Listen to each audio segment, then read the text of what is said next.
Now, as you know, I've claimed on this program day after day, week after week, month after month, that our government leaders, especially most of our state premiers, have drastically overreacted to the pandemic. That doesn't take away from our success in dealing with it, but the overreactions are undeniable. And now the West Australian Premier, Mark McGowan, has proved this point beyond contention. This plonker has shown up the whole embarrassing narrative these premiers, with the notable exception, of course, of Gladys Berejiklian in New South Wales, the whole ridiculous narrative that the other premiers have built up as they've locked down their states and slammed shut their borders throughout this year.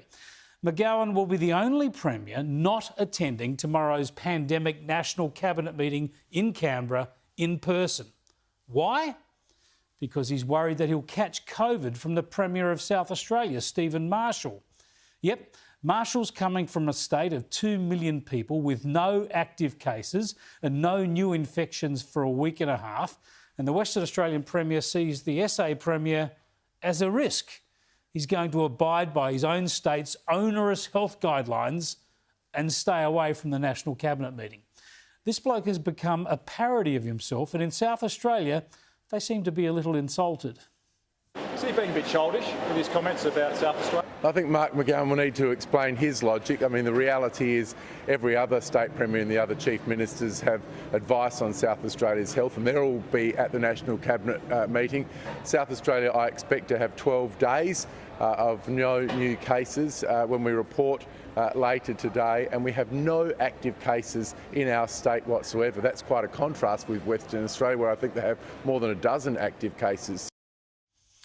But you see, the Liberal Premier of South Australia, Stephen Marshall, is as much to blame himself. He shut his whole state down when he had one outbreak of only 22 cases. All of them were known to be linked to one source, and none of them actually became sick. That was just last month.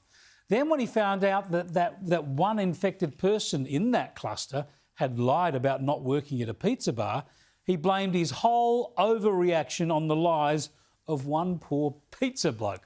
It was a terrible episode for Marshall, humiliating for his state and very damaging to businesses in South Australia. So he can hardly complain when Mark McGowan is just as paranoid, just as jumpy and just as panicky as he has been. The rule is there, it's very clear, it applies to all West Australians. I'm not going to break the rule. So I made that clear, I advised the Prime Minister of that a week or so ago, and it's very important that I set a good example. Good Lord, imagine if these premiers ran the country. The trouble is that during this pandemic, they've had too much power right across the country. The decisions in individual states has affected people right around the country and certainly the economy.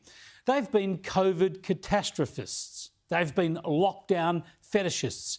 And they've crushed communities, kept kids from school needlessly, killed businesses, snuffed out jobs and kept families apart because they want to proudly boast about keeping their people safe from coronavirus. Look, I know many of you like this, but it doesn't make sense and it hurts people.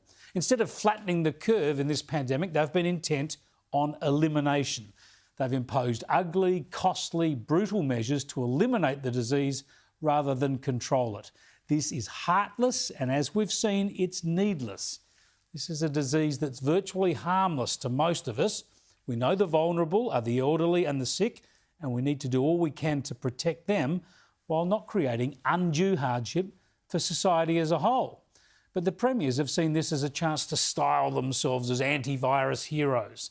They alternate between looking like frightened children or cynical operatives intent on scaring their populations for political gain. I don't know which is worse. But we've got to make sure we never forget how many rules our politicians are happy to impose at the drop of a hat, how much money they're prepared to throw at a problem and how much power they're prepared to grab. Because now we've gifted them all that authority, cut them all that slack, we'll have a hell of a time reining it in.